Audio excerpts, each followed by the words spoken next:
Hello and welcome. I'm Ben Friedman. I am the Policy Director at Defense Priorities. We're here today to discuss the National Defense Strategy Report put out last summer by the Commission on the National Defense Strategy, which was a blue ribbon effort created by the fiscal year 2022 National Defense Authorization Act, the NDAA.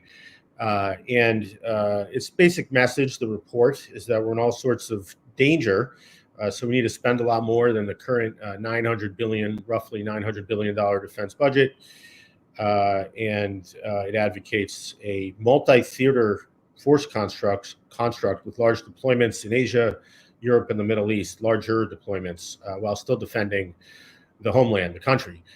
So it's a fairly aggressive take on what our national security requires, and really discussing that document is an excuse to have a broader discussion about national defense strategy and budgets, which is always appropriate, and particularly as we come into a new administration one way or the other, and to discuss the way strategy intends to prioritize, that's sort of the definition of strategy, among competing aims and threats, but often fails to do so, especially in sort of official strategy documents. And that topic, I think, is vital to understanding national defense, and certainly vital to our organization defense priorities, as our name suggests. So we have an all-star panel meant to give a range of opinions on all this. I think in order of speaking, we have first Jennifer Cavanaugh, who is the Director of Military Analysis at Defense Priorities. She previously worked at Carnegie and at the RAND Corporation for a while.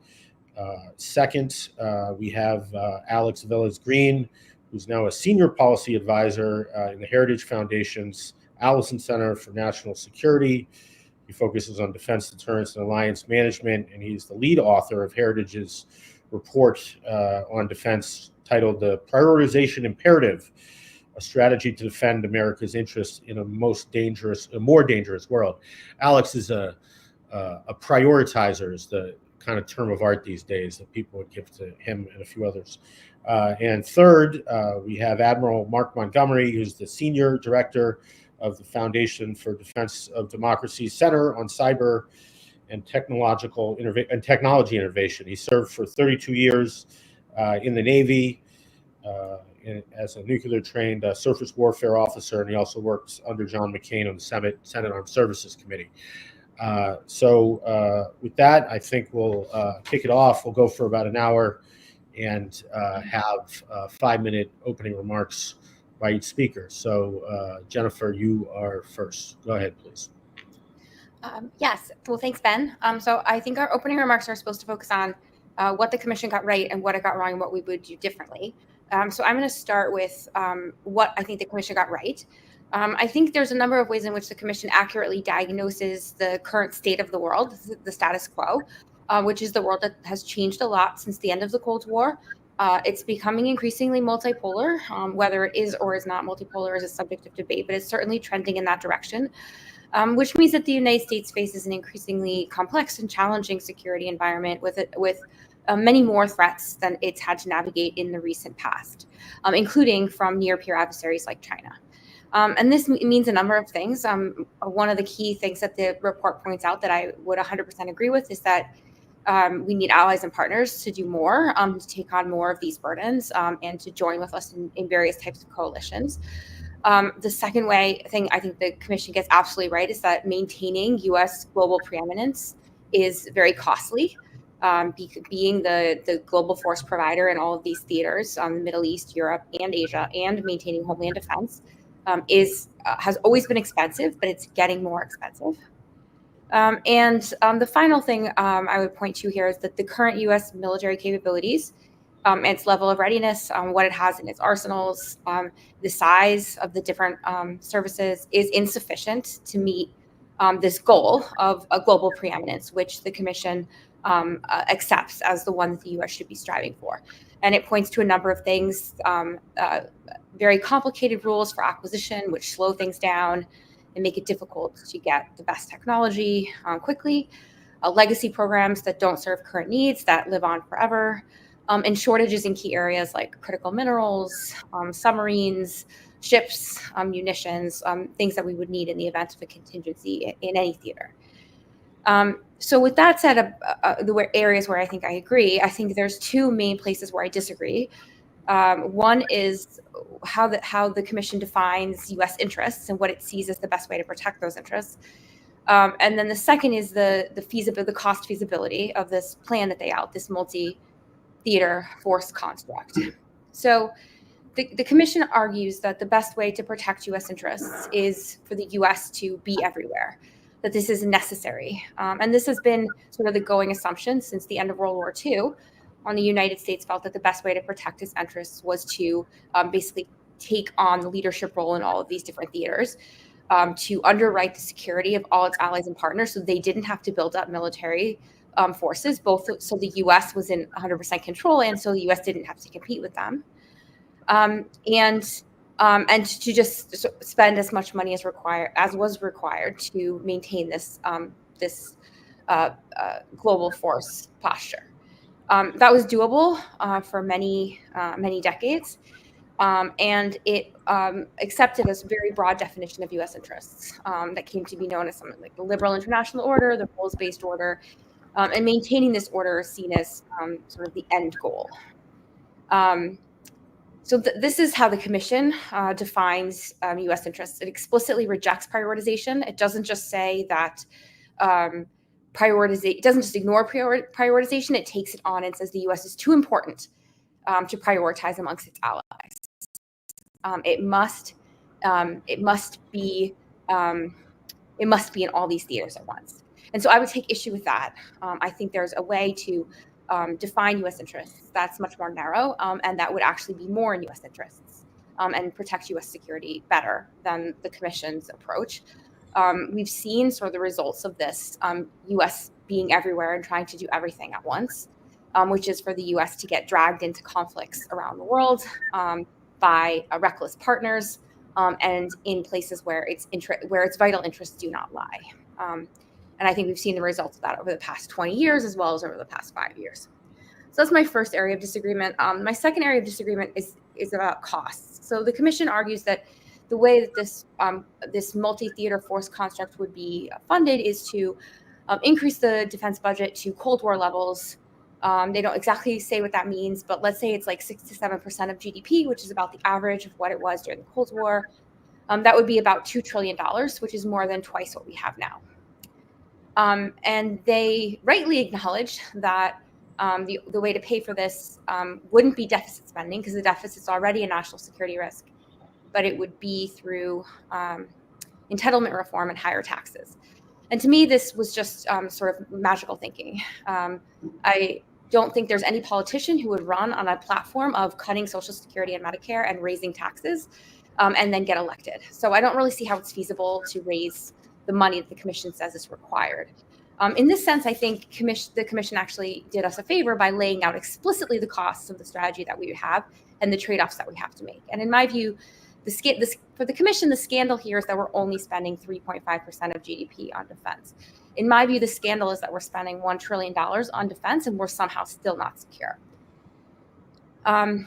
And the Commission also really wants the public to get behind this plan, kind of berates the public and is angry at the public for not seeing how important national security is.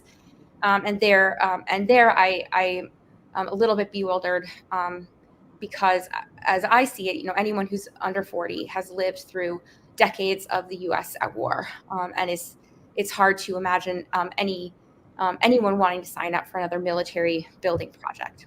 So, what would I do differently? To wrap up my comments here, the first thing I would do is to define U.S. interests much more narrowly.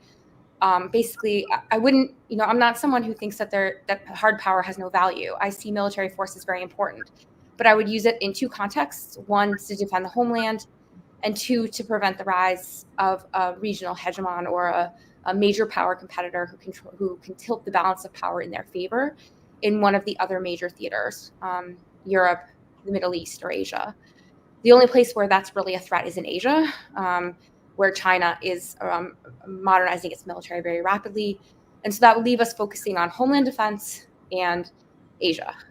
And even in Asia, I would argue that we should be focused on things that would massively change the balance of power in China's favor. Right now, there's a wide debate over whether Taiwan falls into that camp or not. Most of the defense spending and a lot of the defense gaps that we face in Asia are because of the need to defend Taiwan. If you relax that, if you instead draw the line around Japan and say we will defend Japan but not Taiwan, or we'll defend the Philippines and not Taiwan, the requirements become much easier. The military burdens go down, the cost of those commitments also goes down. So I think that's really where the debate should be, is not around a multi-theater force construct, but over what our commitment should be in Asia, what we can reasonably resource, and what types of changes in the theater would actually change the balance of powers in balance of power in ways that we care about. And that's where I would focus the decisions around military planning. I think the U.S. has very few interests in the Middle East that can be dealt with through military force. So I would shift most of the effort there to diplomacy. And in Europe, our European allies are very wealthy and think they are perfectly capable of defending themselves. So I would advocate burden shifting there. So the bottom line here is that I would advocate a strategy that prioritizes Asia and the homeland, and that renegotiates the security commitments we've made in Asia to adopt a set of commitments that are sustainable and that actually affect U.S. interests in terms of maintaining those favorable balances of power, but not trying to maintain regional preeminence. Okay.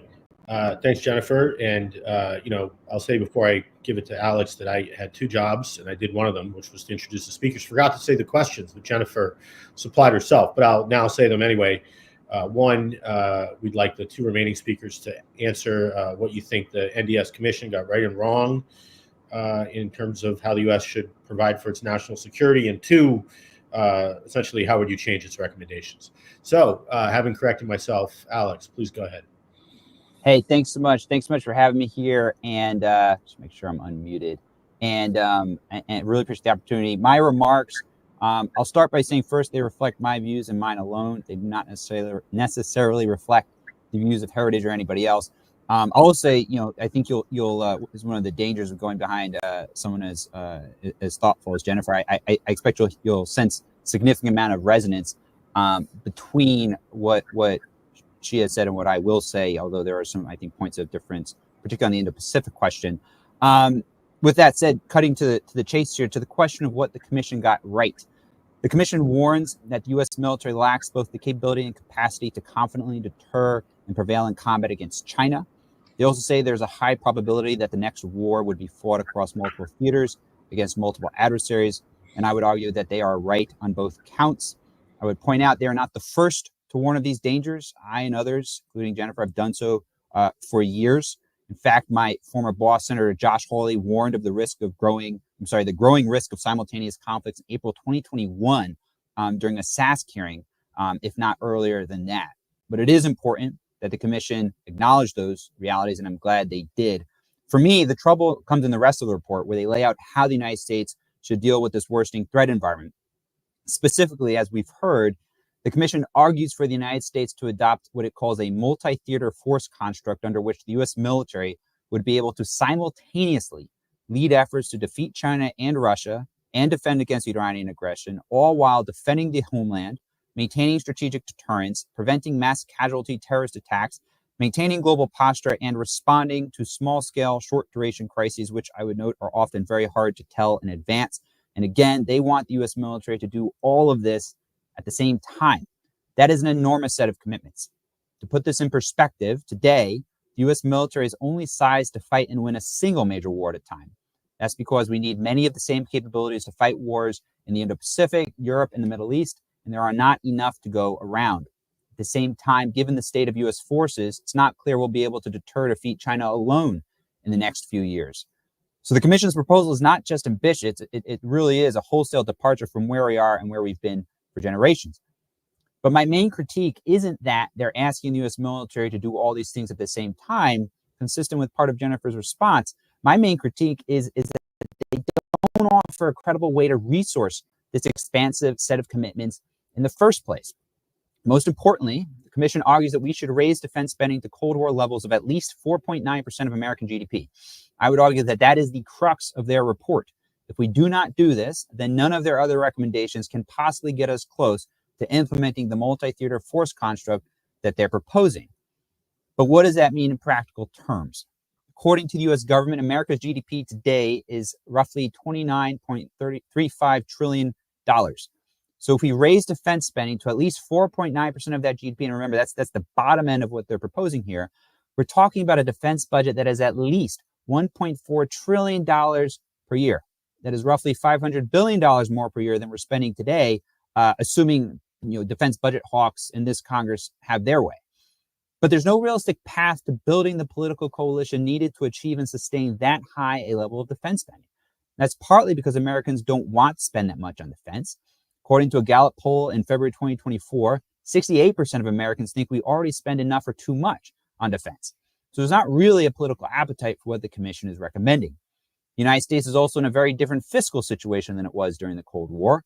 The commission itself acknowledges that the ballooning U.S. deficit poses national security risks, but their solution is to increased security spending should be accompanied by additional taxes and reforms to entitlement spending. Again, do we know what the presidential candidates from both parties are not talking about? Raising taxes and major changes to entitlement spending. Why? Because American people don't want to do these things. The commission may disagree with most Americans, and it appears key political leaders in the American system about all of this. And that's fine. That's a debate worth having. They should have it. But they should not predicate their entire proposal for our nation's defense on a spending plan that is so far removed from Americans' consistently stated preferences, and as a result is unlikely to achieve necessary political support in the foreseeable future. Now, just because the commission dropped the ball doesn't mean there's no way to defend America's interests in this worsening threat environment. To do so effectively, however, we've got to grapple with the realities of scarcity. That means we've got to prioritize, and at Heritage, we have laid out a clear way to do just that. Specifically, we argue for the United States to focus U.S. forces first and foremost on defending the U.S. homeland and denying China's hegemonic ambitions, most urgently by deterring Beijing from invading Taiwan and offering the president credible options if deterrence fails. At the same time, we argue for the United States to empower allies and partners to lead efforts to defend against Russia, Iran, and North Korea with critical but more limited U.S. support. Under this approach, we argue that we can ensure that our allies and partners are able to deter opportunistic aggression in their home theaters, even if U.S. forces are drawn into a conflict elsewhere. This, in turn, will allow us to avoid cascading escalation across theaters and the Third World War that President Trump has rightly warned about. At the same time, under this approach, it would leave all of our alliances far stronger than they've been at any time in recent memory, even as we concentrate U.S. forces where they're needed most for the sake of American interests, which again is defending the U.S. homeland and denying China's hegemonic ambitions. I can talk more to the specifics of all of this, but that is the heart of Heritage's proposal. One final thought. Even the commission seems to acknowledge that we've got to prioritize. The report says that China should be the top priority. It also says, somewhat incomprehensibly, that its proposed force structure is both, and there's a quote, global and prioritized. Not only that, a recent article by a commissioner and a commission staff member say explicitly, quote again, prioritization is necessary. But that is as far as they get. It is easy to say that priorities matter. Everyone says it. But nowhere do the commissioners explain in an actionable way how the United States should prioritize while we wait for this dramatic transformation that they have proposed, but is very unlikely to occur for many years if it ever occurs. And I would argue that that is a shame, because it's the single most important question facing U.S. defense policymakers today, and it was the commission's job to answer it. Unfortunately, they did not. Thank you very much, and I do look forward to the discussion. Thank you. Mark, please go ahead. Thank you very much for having me. And good to hear the other two speakers beforehand. Here's my take on the report. I think they did get the priorities right. I'm going to disagree with both of them.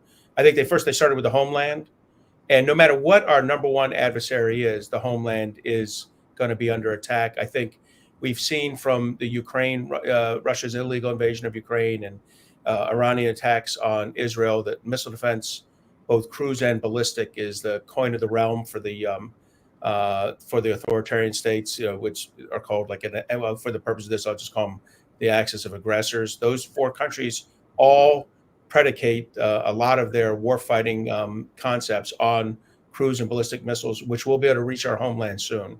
Also, the vulnerability of our homeland to cyber attack, as evidenced by Volt Typhoon, which is a Chinese effort, but there's an equally aggressive Russian effort to place malware in our critical infrastructures, makes clear that we do have to concentrate. We do have to make a first effort on our homeland.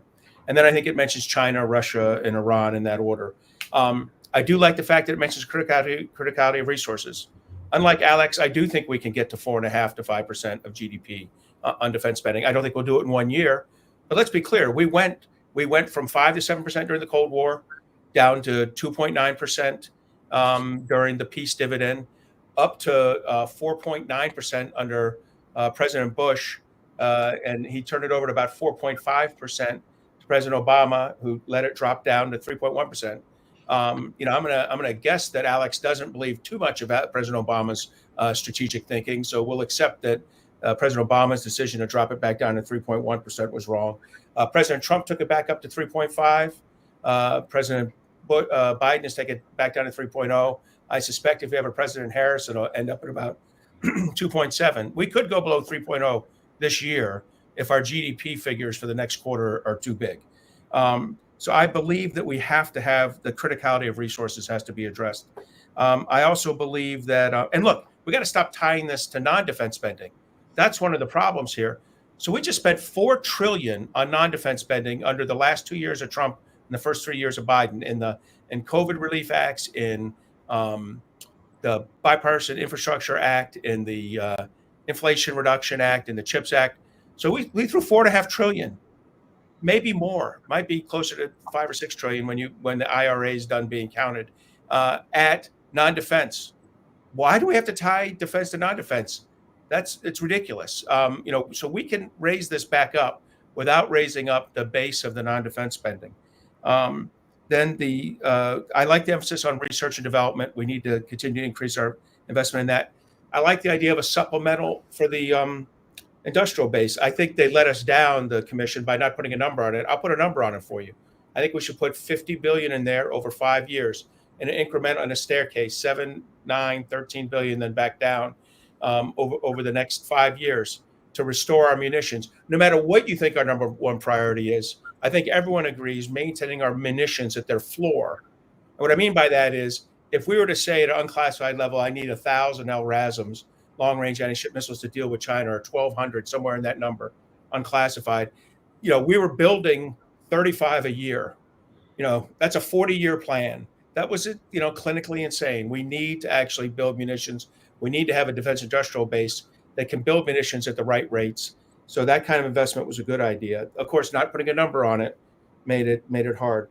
I think they expressed a questioning attitude towards legacy systems.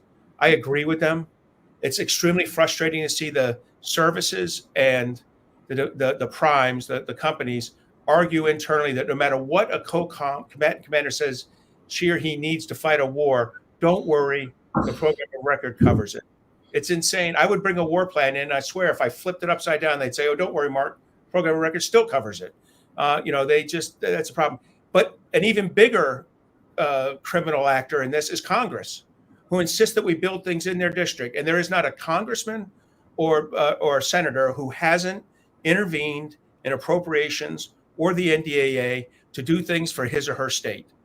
And many of them who are in the right positions do excessive things. We're building large deck amphibious vessels for a non-existent war plan. And we're going to continue building them because the person whose district they're in is about to become chairman of the Senate Armed Services Committee. These are mistakes. And then the other thing, I like that they say that the force size and construct needs to change, but then they say we weren't given the resources to do this, or there's some kind of throwaway line, and they don't explain what they would cut. The commission like this you can't call balls and strikes and say it needs to be 5% GDP and not describe what we need to do it. So that frustrated me, but I believe their principle was right. The other things I got right was that the other things I didn't like about it was that they didn't identify a bishop's fund. I think at some point, and again, Congress doesn't like this. They don't like to give money to the Department of Defense to agilely and flexibly apply it to what a combatant commander needs to win. but they don't do that. So every year, we go through a 2 or 3 year cycle to fight for money. So a problem that's our priority in 2027, gets funded by 2029. That's not smart. We need to trust each other enough to allow the Deputy Secretary of Defense to run a Bishop's Fund. We also don't do near enough to identify the cyber problems in here. There's some throwaway lines by the Department of Homeland Security. That ain't going to work. In the end, we're going to have to figure out how Department of Defense assets, probably the National Guard, defend our critical infrastructures when we're under serious attack. Right now, if there's a cruise missile attack, we all get it. The Air Force or Navy or Army are going to handle that. If there's a submarine attack, the Navy's going to handle it. We don't want like Southern Company building air defense systems around their power grid. I certainly don't want to fly like domestically if that's the case. But when it comes to cyber, we're suddenly like, oh, don't worry. You guys handle the threat from China and Russia on your own. And 85% of our critical infrastructure is owned and operated by the private sector. We have no plan. This doesn't deal with it. So that frustrated me. And then they mentioned how good a job Cyber Command and Cybercom and Space Command are doing. They don't address the fact that our cyber force is ineffective in its force generation. We're not able to, the 4 different services aren't able to train, maintain, and equip forces. And so, they don't get into this. These are critical issues that could have been dealt with by this commission and they weren't. And finally, I think they don't do a good job answering the question that Jennifer and Alex asked, which is, what's the theory of victory here? Why do we need to practice deterrence? Why is it important why can we not abandon, Israel versus Iran or Europe versus Russia? I'll just say gently that if all we care about is China and the homeland, which is what I heard previously, I'll just, point out that should Iran do an accelerated move to get a bomb, we're going to take action. And if you said, no, that wasn't part of my force contract, my force design, I'm not thinking about it, it's going to be extremely painful to do that at the last minute when you're not positioning forces, when you don't have the relationships, because you've abandoned that because you said China and homeland were all that mattered. We don't get to always pick the theater of combat. In fact, I'd say gently, we've never been able to pick the theater of combat. So the idea that we can selectively choose 2 of the 4 areas identified in this and just fixate there, defies the adversary, and the adversary gets a vote. So overall, I like this product, but I recognize they failed to answer some important questions, and they kind of took a cop-out with not going right at the force structure issue. Okay, thank you. And hopefully I'm going to ask a question, but you guys can use it as a basis to respond as you will to each other. The question is, it's been, I think, 14, 15 years since Secretary of Defense, that is, Bob Gates, said, if the Department of Defense can't figure out a way to defend the U.S. on $500 billion a year, then our problems are much bigger than anything that can be cured by buying a few more ships or planes. If you do the math from when he said that, that would be 732 billion now in inflated bucks. And of course, we're spending around 900. I would note in real terms, that is adjusted for inflation, that's well more than we spent at any point in the Cold War. So if people say, well, we should spend more than we spend in the Cold War, or like we did in the Cold War, that would mean cutting defense. And it's going down as a percentage of GDP over time, primarily because we're getting richer and richer. So more money in absolute terms than we spend at any point in the Cold War is a much lower percentage of GDP because we're very rich. So anyway, I'd like to see the panelists answer. What do you think would happen if we took former Secretary of Defense Gates's advice, applied to today, and just said, geez, 700, I'll go with 750 just because it's a little closer. What if we go down to 750, does the world fall apart? Do people just lose elections? What's the consequence? And we'll just go in the order we went in off the bat. Okay, sure. So I guess I would start by calling up something that Mark said at the end of his remarks, which is the adversary gets a vote. So I don't 100% disagree with that, but I think that does sort of punt on U.S. agency. Like the adversary gets a choice on what they do, but the United States gets to decide whether what the adversary does actually warrants a response from the U.S. And I think the United States historically has had, as I mentioned, in my view, a too broad definition of where its interests lie and the places where U.S. military force is necessary and able to be effective. And some of the research that I've done has borne this out, that a lot of U.S. military interventions fail to meet their most ambitious goals, and in a lot of cases where the U.S. has intervened, things have gotten worse. And if you do some counterfactual analysis, which obviously has its challenges, but there's a question about whether or not things in a lot of cases would have been better if the U.S. hadn't intervened. So with the Iran example, I guess I would point, okay, so Iran gets a nuclear bomb. Okay, well, when North Korea got one, when Pakistan got one, when India got one, we didn't bomb them. So why is it the assumption that that would be the right response? Like, I don't see that as a solution to the problem of Iran having a nuclear weapon. And so to me, other than the fact that Iran has said we will exterminate the state of Israel, Jennifer, if your argument here is that the United States is not going to intervene in an Iranian split to the bomb, you're going to find yourself in the 0.1% of foreign policy advocates. That is not realistic. The United States will defend Israel's right to exist. Period. Okay, so you have to plan for it. You can't wish it away. And the idea that we shouldn't have got involved in Guatemala in 1929 or wherever your study was from doesn't justify not getting involved in Iran and not preparing for it. This isn't a realistic argument if you're gonna try to remove every other threat and then say, well, there's the ones we have to defend. I'm sorry, we're gonna defend Israel against Iran. If you don't think so, you can join AOC in a corner because that's all you got with you. Okay, well, so my broader point here is that if the United States defines its interests more narrowly, I think that would free up some of the defense budget. So that's one of my points, is that, okay, so maybe Iran is something that we have to do and we need to allocate force structure to that. That's fine. There's still a lot of stuff that the U.S. does in the world that it probably doesn't need to do. And I think that there are places where you could cut force structure and cut missions that are either not military missions or are not central to U.S. interests. Europe is another place where I think the U.S. could cut back. I certainly would think that there would need to be a transition in terms of handing over responsibilities to the Europeans. But I do think that Europe recognizes it needs to step up and take a larger role in its own security. And I do think that they are capable of doing that in terms of their own budgets. It wouldn't be tomorrow. I'm not suggesting that you pull all forces out in a month or even a year, but I do think that is one place where money could be cut. The second point I would make is that there are trades that could be made in terms of types of investments. The United States invests a lot in very high-end capabilities that are very expensive. Giving up one aircraft carrier would allow for a lot of low-end stuff, like the cheap drones that Admiral Paparo has talked about wanting. So there are trades that could be made across the space in terms of different types of capabilities. And I think that there's often a tendency to push for the high-end, most exquisite types of capabilities. And sometimes trading a little bit of that gives you a lot of low-end stuff. And we've seen in Ukraine that you need both.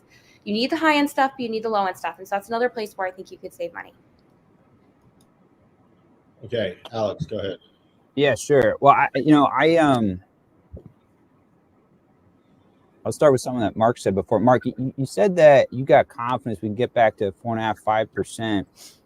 As you were saying this, the first note I meant wrote down was how. And then as you continued, you said cut ties to non-defense spending. But if you're going to do that, we need the White House, we need the House, and then we need almost certainly a filibuster-proof majority in the Senate. So unless you want to get rid of the filibuster or have some vision for how the Republicans are going to sweep Congress and the White House in a dominant way, and just let me finish on this, if you will. Again, I just don't really see how you plan to achieve that. You also said, just in terms of how you spend, it's a little bit separate. We got to defeat congressional parochialism. I don't disagree that on the damaging effects of parochialism, right? I mean, we both spent time over there. But you also made the point, I think accurately, that we're going to keep building large deck amphibs in part because that's where the relevant members are seated. And so here again, right? I think we would both concede these are realities, but I suppose what I'm struggling with is how we can acknowledge those realities and still come to the conclusion that you offered, which is that we're going to get to 5% anytime soon, which is which is really, again, the crux. There's a time factor here. And that kind of brings me again to the second note I had here when you started talking, which is what do we do in the interim? And I noticed in your response, just like the commission's report and some of those ancillary articles, I'd generally be curious, we don't have the capacity to do this now. I think even you would have to concede that there's probably a substantial lag time to getting them, short of a major war. And if our goal is to avoid a major war, like that's not helpful, right? So we don't have them now.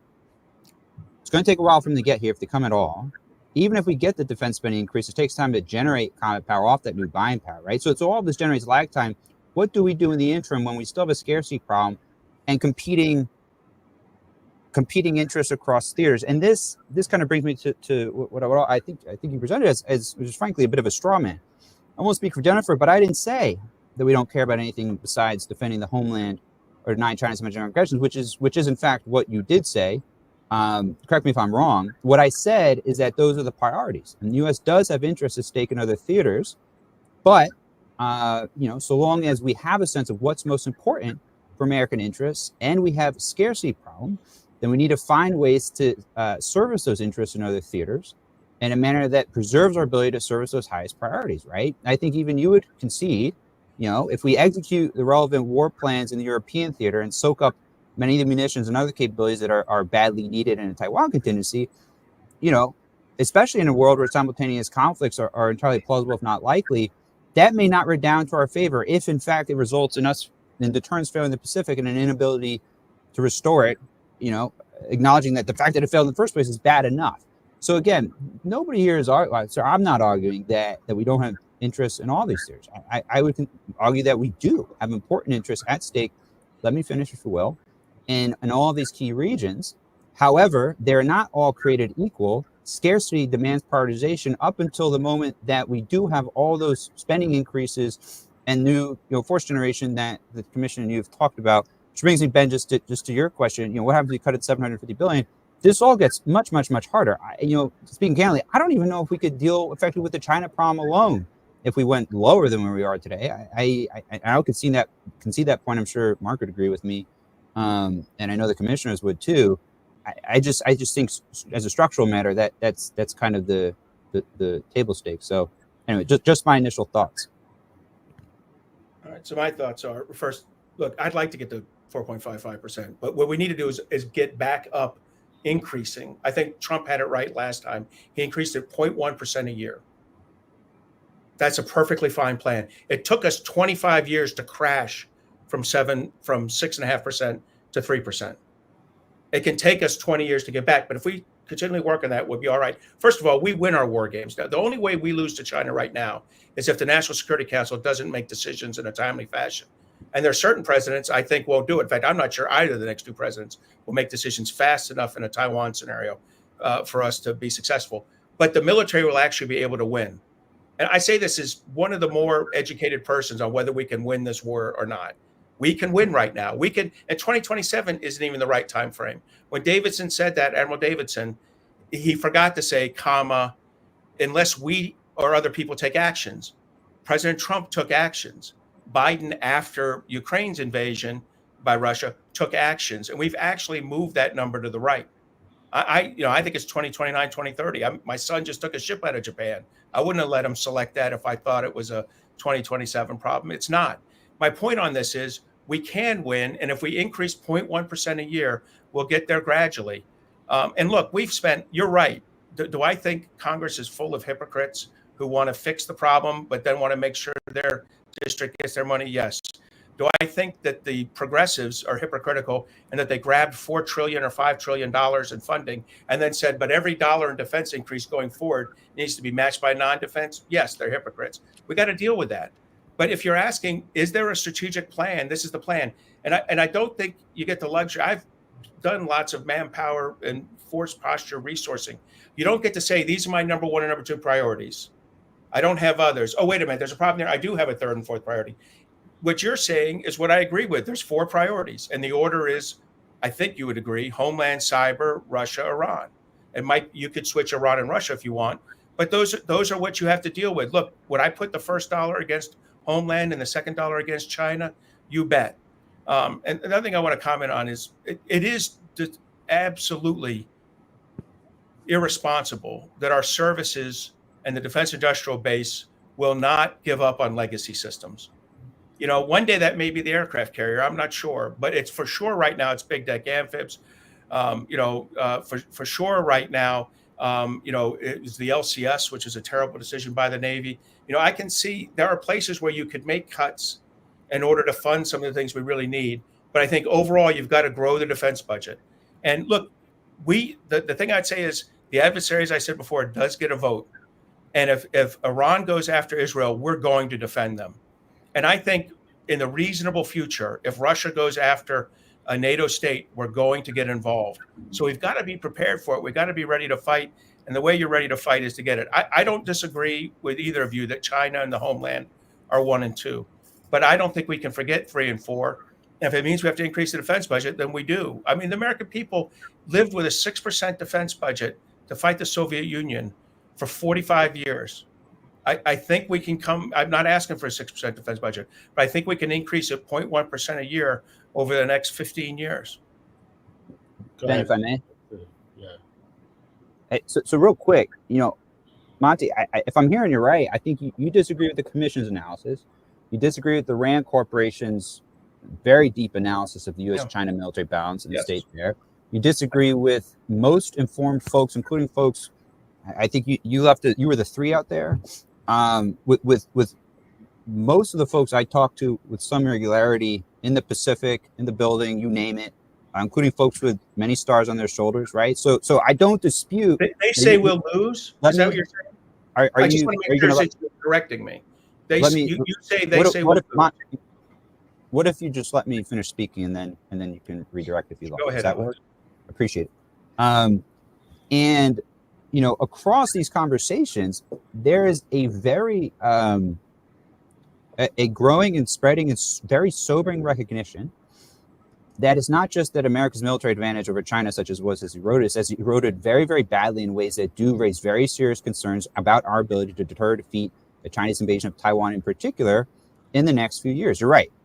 When I was at the hearing, when Admiral Davidson spoke about that years ago, and what I took from that is it's not. I mean, Xi Jinping has said what he allegedly said, according to U.S. officials, about the 2027 capability timeline, but that's not a stipulation about what he would exactly do and when. I think realistically, we are in a period of danger that's likely to continue. And again, it's totally. All I'm saying is you have your point of view, and I think it's fair. But I want to be very clear. What I've offered here in terms of the state of that balance, it does align, I think, with the commission's offered, and it's based on those kinds of extensive, over many, many years, engagements with those kinds of folks. Last thought, just for a moment. I mean, you said 1.1% over 20 years to get to 5% plus. Even if we do have to 2029, as you said, the timelines don't work. So there's still a scarcity problem. And I'm still genuinely eager to hear. I mean, how should we approach a world where we? So what do you cut then? You got it. You can't just. Are you going to let me finish, Monty? Well, if you're going to go on to the end of this discussion, no. Sharpen it up a little bit, Alex. So can I speak now? Is that okay? So just to finish what I was going to say, there's still a scarcity problem. So you still have the trade-off problem. So you still have to articulate what you're going to do less of. Jennifer has articulated, her proposal. Heritage wrote an entire report about it with very specific changes to U.S. defense strategy offered. I'm happy to go into it, but that's the crux. I don't accept that. First of all, I don't accept that. The majority of people think in the know think that the United States would lose in a conflict with China right now. You say differently. Did I say those the majority of people in the know? I think it's a toss. I think it's a toss-up. I think. But Alex, you can't make that. That's not a statement. They have not come out and said that as a government. Quite the reverse. Admiral Pizarro says different in his testimonies. If you look back up, Admiral David says we're concerned, but they still think we have the ability to win these wars. But you can't. I did not say those words. Someone whispered in my ear. I'll defer to Ben to manage the conversation. I'm sorry. Can I finish, Alex? Okay, just making sure that it goes both ways. Look, I'm saying we need to increase the defense budget to get that. If you think that 3% is okay, I think that's a mistake. That's not what you say in Heritage. I think we need to invest more than 3%. I think that, generally Republicans have understood this for decades. And I'm a little nervous if Heritage's position is 3% of defense is an acceptable, 3% of GDP is an acceptable defense spending. I'm surprised. Is that Heritage's position? Alex did say at the beginning that he was speaking for himself and not representing Heritage. Well, no, but he brought Heritage's report in. That's why I asked Jeff. Well, because he wrote it. It was his report.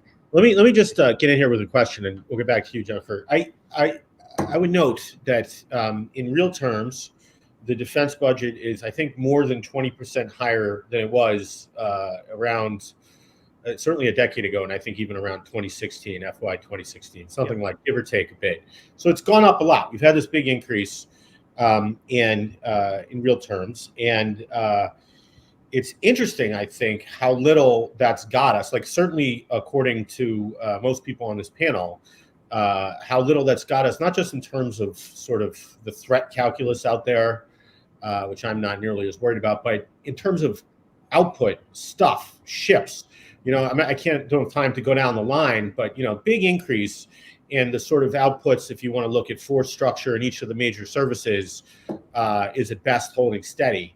And so I think a question is, doesn't that suggest at least that there are some really deep internal problems with the defense budget that might need to be addressed by, switches in prioritization or personnel costs or something like that, that I think would at least augment the politically difficult suggestions that people on Mark's side of this are making. I know the report gets into some, magic about acquisition reform, which is already old perennial, but, what do you guys think about that, about this kind of decline in as much money as we throw at the defense budget, the force structure that's coming out the other end? Do you want me to start? Yeah, go ahead. Sorry. So I guess I would say a couple of things. I mean, one observation is that the personnel, a lot of the money in the defense budget goes to personnel costs of various types. So force structure is the most expensive part of the budget, and a lot of that is tied up in benefits and pensions and things like that. So, it's not all, a lot of those costs go up over time, especially as the the populations shift. So that's one problem that we have, is that those costs have really gone up a lot, especially after the Iraq and Afghanistan wars. You had a lot of people getting various disability benefits, and families getting benefits as they should for the prices they made. But what? The expansion of TRICARE, right, and as they should, they should get those benefits, but they're expensive. And then the other challenge I see is that it gets at this point about sort of the exquisite systems. Like, as we get more and more advanced systems, those costs just go up so much. So the jump from like a 5th gen fighter to a 6th gen fighter is just enormous, and so you get that many fewer actual platforms out the other end from these from the investment that you make. And I think that some people, it's like sort of like a death spiral, some people have called it, in terms of you spend more and you get fewer things back. And yet, and that's why I kind of pointed to this like balance between the very high end and the very low end. Like, you need those high end platforms.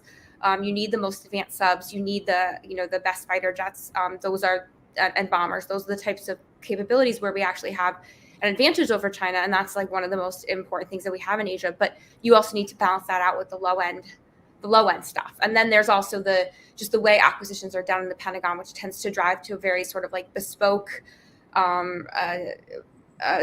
solutions to challenges, and lots of bells and whistles added. So I think there are areas where those things could maybe be streamlined and simplified to cut costs.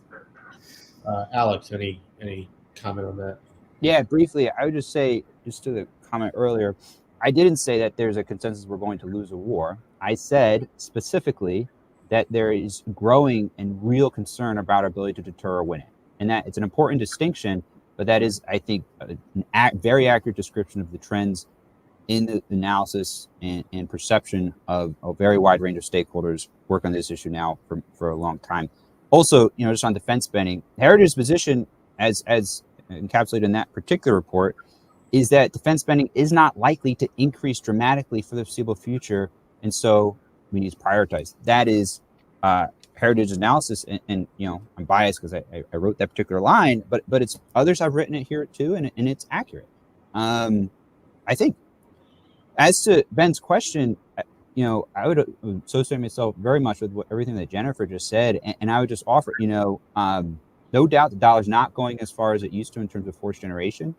There are, I think, credible recommendations for how to fix that, including some of the personnel, dealing with some of the personnel issues we just heard about, some of the acquisition problems. These are hard things to do. They take a lot of time.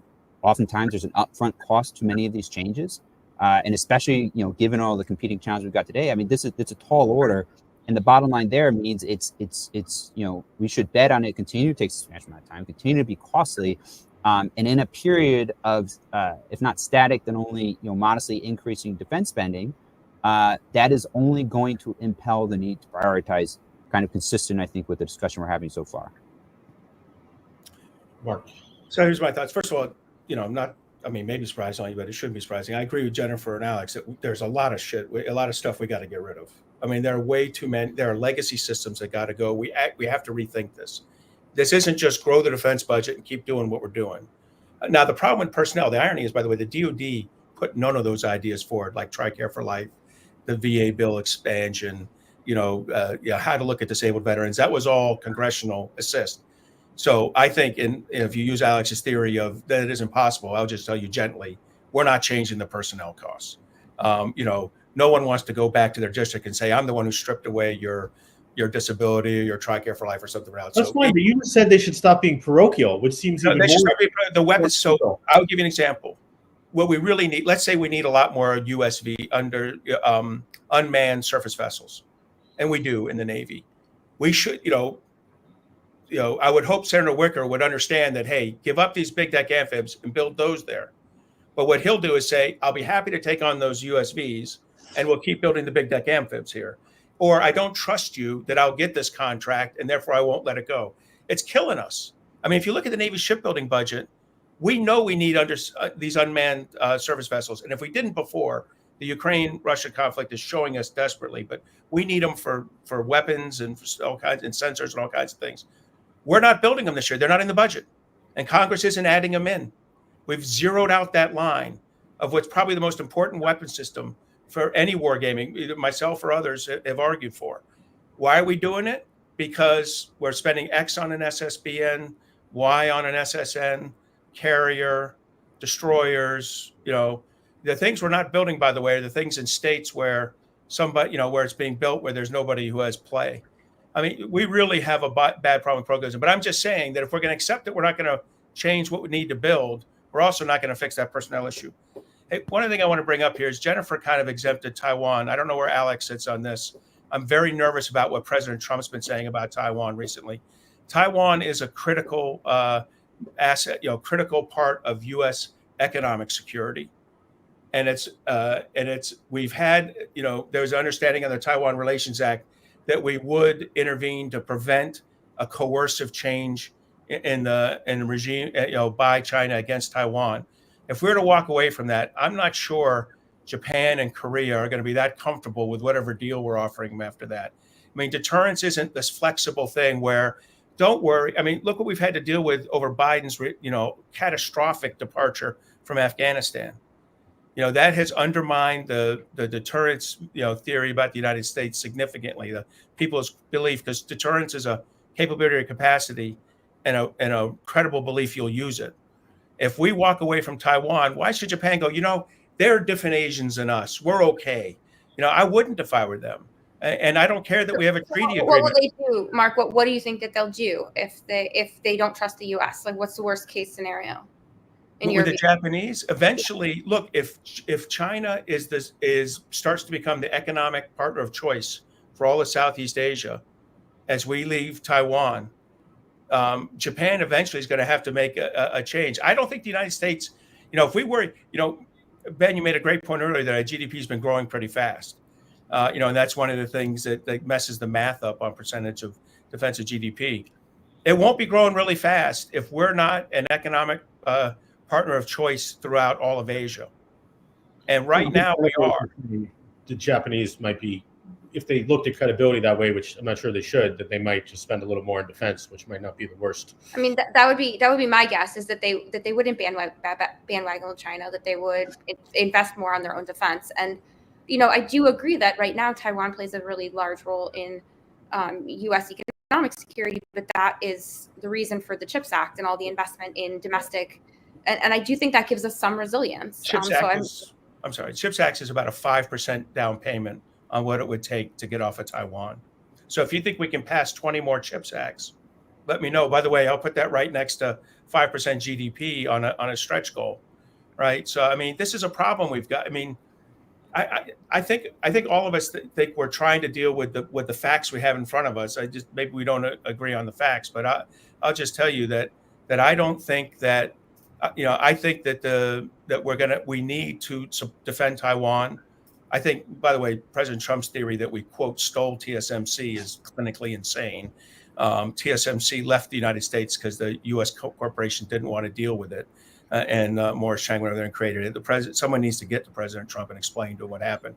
Because if that's how we're going to decide whether we're defending Taiwan or not, that would be a bad metric. I would agree that's a bad metric, but I do think there is a legitimate debate about the military value of Taiwan, the strategic value of Taiwan, and how the other allies and partners in the region would respond to a change in U.S. policy. And I'm not suggesting, abandoning Taiwan necessarily. I just think that it's a discussion that we should have, because it would be extremely costly. And if you look at public opinion polling about U.S. support for that type of operation is pretty low, and it would definitely affect the entire country, not just in terms of taxes and costs, but the casualties that the military would suffer and losses and possible draft and things like that. So I do think that it's a debate worth having. Well, I'd be interested where Alex sits on Taiwan. Sure. Look, I think the United States I think the United States has a very strong interest in deterring Beijing from invading Taiwan and keeping Taiwan out of China's hands, in large measure because I'm not convinced that it becomes easier or cheaper for the United States to deny China's hegemonic ambitions if Taiwan falls.